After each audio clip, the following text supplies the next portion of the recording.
Nesta edição vamos debater mobilidade urbana e os problemas das cidades. Raio-X, cirurgia a laser, médicos operando com a ajuda de robôs.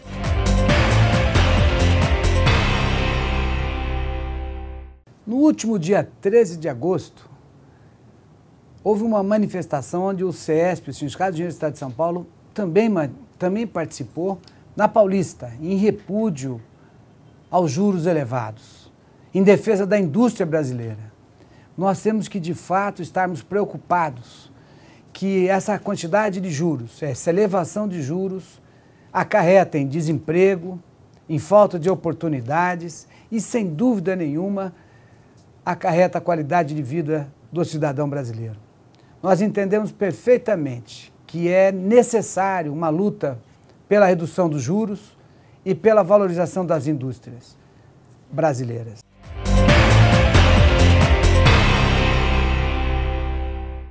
Prezadíssimo telespectador, bem-vindos à entrevista do Jornal do Engenheiro. Nesta edição vamos debater mobilidade urbana e os problemas das cidades. Quem está comigo? Cláudio da Costa Manso. Ele é economista do metrô há mais de 40 anos. É também integrante da CNTU. Atualmente coordena o Departamento de Cidades e Mobilidade Urbana desta confederação que reúne profissionais com formação universitária. E ele também é o representante da CNTU no Conselho Nacional de Cidades, que é um grupo consultivo que auxilia o Ministério das Cidades a subsidiar aí as decisões com informações técnicas. Ele vai explicar um pouquinho dessa atuação. Cláudio, é um prazer recebê-lo aqui. Prazer é todo meu. Cláudio, queria antes de tudo começar um pouquinho falando da sua trajetória no movimento sindical. Quando é que você começou a atuar como um economista defensor da classe?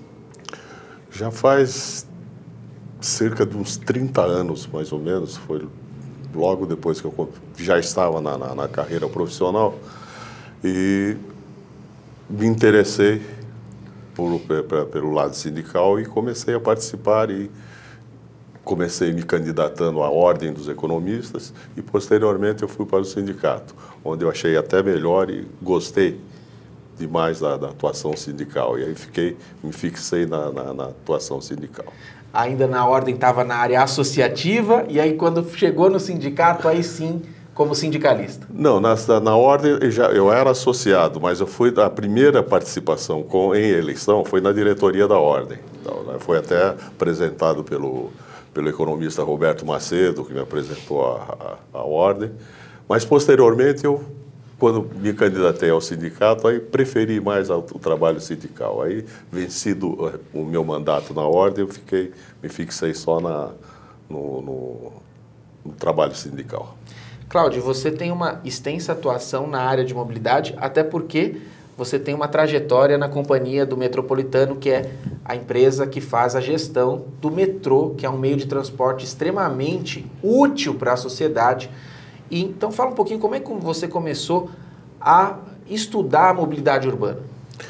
Eu comecei como estudante. Eu era estudante ainda em São Paulo, quando o prefeito Faria Lima, na época, resolveu implantar o metrô na cidade de São Paulo. Nessa época eu era estudante e foi criado um grupo executivo, um consórcio de empresas, são 3 empresas estrangeiras, uma brasileira e 2 estrangeiras, para planejar o metrô em São Paulo. E nessa época foi arregimentado um grande grupo de estudantes, né, para fazer pesquisas, para trabalhar, porque era um trabalho completamente inédito aqui no Brasil, não existia. Então, como estudante, integrei a equipe desse consórcio chamado HMD, que eram 3 empresas, o Hortif, alemã, Montreal, brasileira e Deconsult, americana, que planejou o metrô de São Paulo. E começamos a fazer o trabalho. E ali foi interessante. Naquela época estava muito em moda, eu estudava economia, tinha acabado de entrar na faculdade de economia, muito em moda a questão do planejamento, aquilo lá que nos seduzia muito a respeito do planejamento. E o planejamento urbano e de transporte urbano estava iniciando, engatinhando. Então eu peguei o bonde no início ali. Literalmente. Fui, né? Pegou o bonde para estudar transporte público. E o bonde se transformou em metrô. Cláudio, historicamente, quando é que nós começamos a, de fato, ter um problema de mobilidade urbana? Acredito que a época que se discutia o planejamento como um todo, esse problema não era tão aguçado como hoje. Mas quando você percebeu que ele se aguçou? Não, o problema já era aguçado, tanto que precisou se planejar um metrô em São Paulo. Que o metrô ele só é viável em cidades de alto congestionamento, porque o metrô é um transporte rápido de massas, é onde há um adensamento muito grande demográfico, onde já o congestionamento já não possibilita mais o deslocamento diário da população. Então, já naquela época, nos anos 60, São Paulo já estava tremendamente congestionado. Os bondes estavam parados no meio da rua, os ônibus, os carros já estavam avançando, a indústria automobilística começando e a cidade começou a inchar. Embora a cidade, o espaço era menor, mas esse espaço já estava densamente ocupado e foi se expandindo. Conforme foi crescendo, foi se expandindo, o número de automóveis aumentando, o número de renda, a população aumentando e vai se adensando e os problemas vão se agravando. Quer dizer, dentro de uma cidade, de uma metrópole como São Paulo, o problema se agrava cada vez mais. Então, quando você entra para soluções de mobilidade, é a hora de começar a solucionar esses problemas. E para solucionar, quanto mais grave é, melhor, mais importante seja a tecnologia que será aplicada para solucionar o problema. E falando do hoje em dia, como é que se começa a destravar esse desafio que é a mobilidade urbana no atual momento? No caso, por exemplo, de cidades como São Paulo,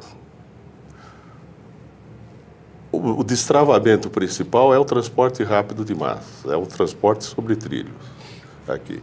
Grandes soluções têm sido feitas agora na área de ônibus, de vias exclusivas. Você nota que atualmente o carro virou o inimigo número 1 da cidade, né? Todas essas políticas aqui são contra o automóvel, contra a circulação de automóvel, porque a cidade está praticamente parada. Então, quais as soluções? Soluções é metrô, é ferrovia e ônibus do tipo BRT em vias exclusivas e são tecnologias novas, e avançar a partir disso, e controlar realmente o uso do automóvel. Então, esse enfrentamento ao automóvel com políticas públicas é imprescindível? É imprescindível, porque a cidade para, a cidade trava, e a cidade tem que andar. Toda a riqueza produzida na cidade depende da mobilidade da população. Aqui na cidade de São Paulo, especificamente, está se dando, por parte do poder público local, bastante engajamento para ciclovias. Qual é a sua opinião a respeito desta política específica da Prefeitura de São Paulo? É uma política importante, é uma questão mundial, não é só São Paulo que está interessado nisso. Isso aí é um processo que tem acontecido no mundo todo. Por quê? Hoje, por exemplo, uma pessoa numa bicicleta está andando muito mais rápido do que o carro, está se deslocando muito mais rápido do que o automóvel. Então, se você der, por exemplo, incentivar esse tipo de transporte, você desafoga até certo ponto alguns tipos de viagens que podem ser feitas pela bicicleta. É importante, é uma coisa que já tem sido considerada há muito tempo, mas nunca foi dado muita atenção como agora. E o pouco que já se fez aqui já está funcionando plenamente e está sendo muito bem aceito pela população.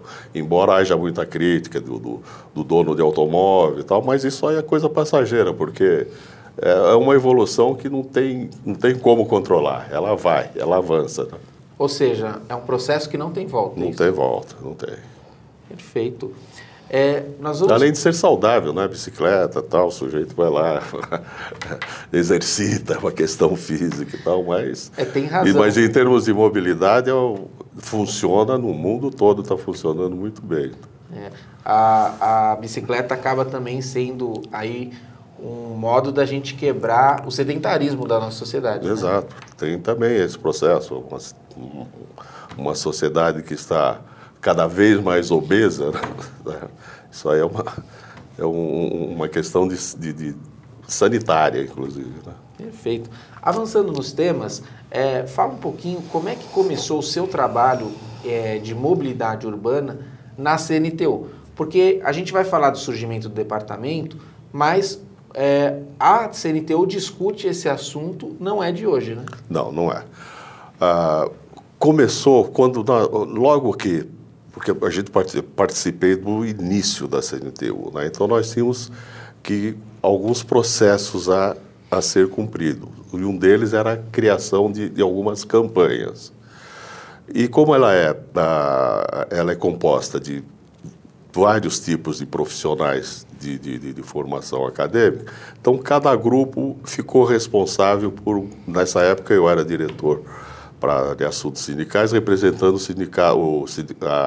na época a Federação dos Economistas. Então cada grupo profissional ficou responsável por uma campanha. E como a minha especialidade era essa, e precisava, porque estava se discutindo todos os tipos de assuntos para cada área profissional, de saúde, de engenharia. Então, essa área urbana ainda não estava sendo muito explorada. Então, captei, como eu tinha muita experiência na área de mobilidade, então solicitei que isso fosse levado a cabo e foi aceito. Então, eu fiz a primeira campanha já com esse tema, mobilidade urbana. Até fizemos palestras, fizemos apresentações, foi publicado em revista, foi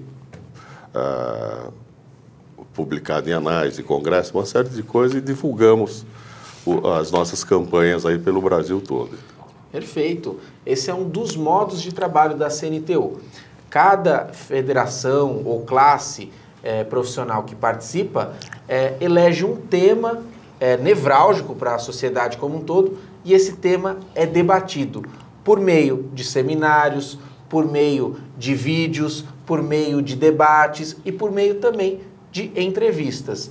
E no próximo bloco nós vamos nos aprofundar a respeito da mobilidade urbana, com a felicidade desse tema ter ficado com os economistas, porque nós vamos entender os efeitos nocivos para a economia de um país, de uma cidade, quando a mobilidade urbana está desajustada. A gente volta daqui a pouquinho, você não pode sair daí.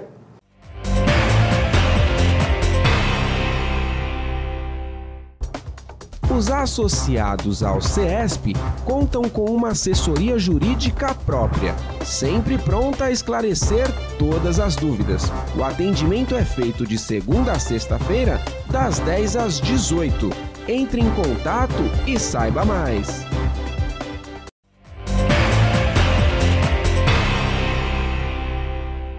Estamos de volta na entrevista do Jornal do Engenheiro. Nesta edição, debatendo as cidades e a mobilidade urbana.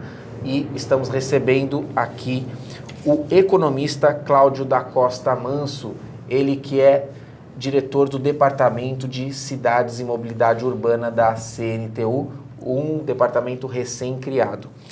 E, Cláudio, a gente conversou no primeiro bloco e você apontou que o transporte sobre trilhos é extremamente importante para destravar a mobilidade urbana de qualquer grande cidade. Certo. E você, nas suas palestras, costuma apresentar diversos dados. Você trouxe um para nós, só para exemplificar, exatamente do benefício social do transporte sobre trilho. Queria que você falasse para nós.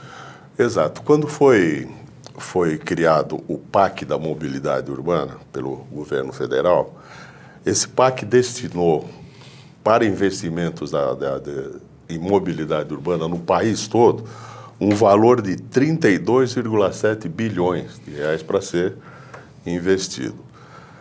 Nos cálculos que se faz aqui, só aqui na área metropolitana de São Paulo, os benefícios gerados pelo sistema metrô implantado, ele resulta num retorno, eu tenho aqui um número, de 6,44 bilhões por ano. Isso só é um metrô. retorno só do metrô de São Paulo. A CPTM, que são os trens de metropolitano, eles têm um retorno, um benefício social de retorno de 5,73 bilhões por ano. Se nós juntássemos esses dois retornos, metrô e CPTM, isso aí somaria 12,17 bilhões de reais por ano.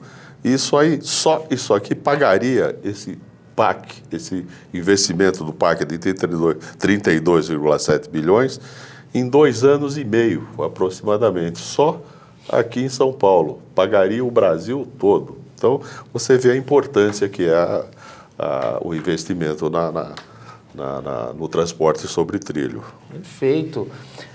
Fale para nós a respeito das ações do seu departamento, lembrando que ele é um departamento que abrange, sim, mobilidade, mas ele também pensa a cidade. Certo. Eu só queria acrescentar uma coisa, o seguinte, quando é destinado esse valor, e esse valor não é totalmente captado pelo Brasil para investimentos na mobilidade. Por quê? Porque não há projetos. Esse dinheiro sobra no Ministério. Você já viu dinheiro sobrar? Dinheiro que está lá e não sabe por quê? Porque falta projeto. Faltando projeto, está faltando o quê? Técnicos. Essa é a grande função da CNTU. A formação de técnicos que sejam capazes de elaborarem projetos, planos nessa área que o Brasil precisa e não tem atualmente. Mas, na sua pergunta... Em relação às ações do departamento para 2015 e 2016. Tá. Nós estamos falando só sobre mobilidade, mas esse departamento é mais amplo, porque é a questão das cidades na mobilidade. Então, o que se pensa é, vamos partir para estudos mais detalhados em outras áreas, como saneamento, habitação. São são assuntos que são debatidos lá no Ministério da Cidade e com vários comitês lá que discutem isso. Então, nós estamos querendo trazer agora para esse ano algumas discussões, não só de mobilidade, mas de outras áreas também, como saneamento, habitação, a própria questão de educação técnica para esse tipo de problema, por exemplo, a falta de projetos, a falta de técnicos nessa área, na área de planejamento urbano. Então, tudo isso nós estamos querendo indicar para esse ano como discussão nesse departamento. Perfeito. E como é que agora os debates sobre o tema cidade e mobilidade por meio de um departamento? É a CNTU dando mais estrutura, dando mais fôlego, ou seja, ajuda no processo de construção de conhecimento a respeito do assunto? Exato. Não só isso, mas com todo o trabalho que a CNTU tem executado em outras campanhas, é uma junção de várias campanhas com esse objetivo. Desenvolver o Brasil. É esse o mote fundamental da CNTU. E você, Cláudio, falando um pouquinho agora institucionalmente da CNTU, você acompanha ela desde o início, viu a construção, viu o amadurecimento dessa entidade. Qual a importância dela para a sociedade brasileira? É muito importante. Criar uma entidade sindical tem um caráter inédito, porque não havia ainda um projeto dessa natureza, embora haja outras entidades que reúnam profissionais liberais, mas nunca teve uma entidade como a CNTU que tem projetos específicos para o desenvolvimento brasileiro. E com ação constante, com ação de muito esforço, de muita dedicação, como tem sido feito junto a todas essas entidades profissionais que faz parte da CNTU. Perfeito. Nosso objetivo aqui foi debater as cidades e a mobilidade urbana e também mostrar um pouco dos trabalhos que estão sendo desenvolvidos e que serão desenvolvidos ainda mais pelo departamento recém-criado da CNTU, que debate exatamente esses problemas da urbanidade, a questão do saneamento, a questão da segurança e a questão, claro, do ir e vir da sociedade. Quero agradecer muito a presença do economista Cláudio da Costa Manso, que tem uma extensa experiência nos problemas urbanos, em especial a questão da mobilidade. E quero deixar a câmera aberta, Cláudio, para suas considerações finais, inclusive para que você possa acrescentar algum tema que as nossas perguntas não contemplaram. Certo. Eu acho que nós estamos numa continuidade muito boa do nosso trabalho na CNTU. Estamos querendo agora, logo já no próximo mês, criar um debate sobre a questão da regulamentação do Estatuto da Metrópole, que é um projeto de lei que está no Congresso para ser regulamentado, mas com muita discussão a ser feita ainda, porque não se sabe ainda em que hierarquia pode-se comandar um projeto metropolitano, se é um grupo de municípios, que município que pode liderar, qual é a liderança, como é que você vai ponderar isso. Então, é uma discussão que está na crista da onda, agora vamos dizer, para esse debate. Então, proximamente, agora já estou reunindo um grupo de pessoas que são técnicas nesse assunto para ver se a gente consegue fazer um debate bem profundo a respeito disso e colocar algumas soluções e encaminhar ao Congresso Nacional com uma contribuição sindical de apoio a essa regulamentação. E eu só não posso terminar o programa sem antes perguntar da atuação da CNTU, representada pelo Cláudio, no Conselho Nacional das Cidades. Como é que funciona, como é que é a atuação? Por enquanto nós estamos lá como observador, mas tendo um tratamento como um membro lá dentro, porque é um tratamento muito democrático que tem lá, nós somos muito bem ouvidos e participamos dos debates, como se fosse membro. Conselho atuante, então. Conselho atuante, exato. E municia o Ministério das Cidades com informações técnicas, é isso? Totalmente, que é o conselho que faz isso. E participamos também do Comitê de Mobilidade Urbana. Perfeito. Então, CNTU debatendo também mobilidade urbana, ajudando o Ministério das Cidades nas políticas públicas. Cláudio, prazer recebê-lo aqui, viu? Muito obrigado e estamos dispostos a qualquer problemas adicionais. Obrigado. Esta edição do programa Jornal do Engenheiro não termina aqui. Fique conosco e acompanhe mais assuntos a respeito da engenharia, da inovação e do desenvolvimento. Um forte abraço e até breve.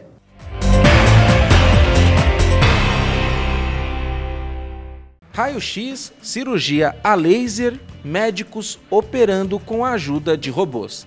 Cada vez mais, o avanço da medicina está associado ao desenvolvimento da engenharia, especialmente da engenharia biomédica. A engenharia biomédica, ela pretende formar profissionais engenheiros que desenvolvam novos produtos e que façam a manutenção dos produtos já existentes, mas também dos ambientes onde esses produtos são usados, visando uma melhoria da saúde. Nós podemos colocar, por exemplo, como coisas mais modernas, o tomógrafo, a ressonância magnética, a fibra ótica, que permite cirurgias minimamente invasivas, mas a telemedicina e assim vai embora, tá certo? Quer dizer, nós temos hoje medicina nuclear. A engenharia biomédica ainda é muito pouco conhecida no Brasil, tanto que tem poucos cursos de graduação de engenharia biomédica. Mas também uma especialidade muito antiga, desde quando o médico usou qualquer tipo de suporte para examinar uma pessoa. Seja para auscultar o coração, seja para tocar, qualquer tipo de suporte que envolva qualquer tipo de equipamento. Em 2014, o valor que o governo federal destinou ao Sistema Único de Saúde, o SUS, foi de 106 bilhões, um aumento de 31% em relação a 2011. Mas, ainda que as somas envolvidas ocupem a casa dos bilhões, cada centavo vale muito. E ao longo da história, o avanço da engenharia tem contribuído para o barateamento dos tratamentos médicos. Mas, para este especialista, o Brasil ainda deixa a desejar nessa área. Nós temos aí perto de 400 indústrias nacionais que desenvolvem tecnologia. O grande problema nosso ainda é que muito dessas indústrias, elas ainda copiam as coisas que são feitas lá fora. Então, a inovação no Brasil é um processo que já está acontecendo. Tem várias indústrias que procuram desenvolver tecnologia inovadora, mas que ainda está engatinhando. Nós precisaríamos avançar muito mais, uma vez que no mundo desenvolvido, a tecnologia biomédica é uma das tecnologias que mais tem sofrido os incrementos nas últimas décadas. Tanto que, há 2 anos atrás, o New York Times colocou a engenharia biomédica como uma das principais ou a principal profissão nos próximos 20 anos. Depois que nós já descobrimos coisas para uma série de situações, computadores, carros, aviões, foguetes, está sendo voltado para o corpo humano, que, se a gente fosse colocar, é o elemento mais complexo que existe nesse planeta. De acordo com Paulo Pialarici, os profissionais de engenharia podem e devem optar mais pela especialização biomédica. Está faltando pessoas formadas nesse setor. Eu acho que valeria a pena os estudantes, quando for fazer essa opção, deixar de só fazer opção pelas carreiras tradicionais e ver essas carreiras novas que têm, inclusive, uma possibilidade de sucesso profissional muito maior, entende? E para, inclusive, as próprias universidades e para, inclusive, as agências estatais pensarem mais seriamente no desenvolvimento de tecnologia voltada para a saúde dentro do país, assim como foram feitas com várias outras áreas. Isso vai baratear o custo, vai permitir uma ação melhor dos médicos e vai permitir uma melhoria da saúde da população. Com o aumento de profissionais, com certeza, vai se popularizar mais uma façanha dos engenheiros, o salvamento de vidas. Hoje, as pessoas ouvem falar muito de cirurgias robóticas. O médico em si, ele não conhece a tecnologia que está por trás do robô. Quem conhece a tecnologia, quem desenvolveu o robô é o engenheiro biomédico. Aí o médico vai usar um robô para fazer uma cirurgia robótica, ele precisa do amparo do engenheiro, porque se ele, por acaso, tiver alguma dificuldade no manuseio, ou se o aparelho tiver algum tipo de interferência, ele não vai saber resolver, quem vai saber resolver é o engenheiro. Então, nos países mais avançados, até este ponto já existe, do engenheiro biomédico acabar entrando na sala cirúrgica com o médico. Para saber mais sobre a engenharia biomédica e os demais ramos dessa profissão essencial para o nosso país, acesse o portal do CESP na internet.